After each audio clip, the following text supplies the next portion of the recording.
To start your 360 video in the Vive app, lift your controllers in front of your headset. The back of the controller is the trigger button. Now this is what we'll be using to make a selection.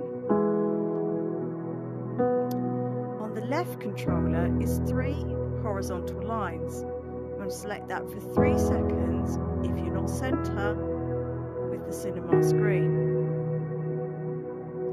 On the right controller, to bring the controls up, select B.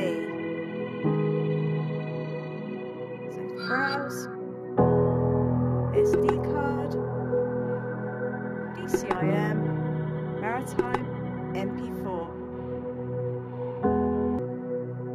If you'd like to access the controls for the video, you can do that at any time by again selecting the B button.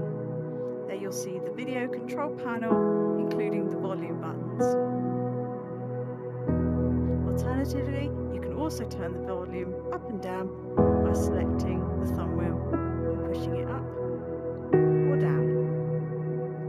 If your video does not appear as a 360 video, on the right controller, select B, Options, 360 video, and then return to play. Trapped in some fishing or boat gear. To remove the menu.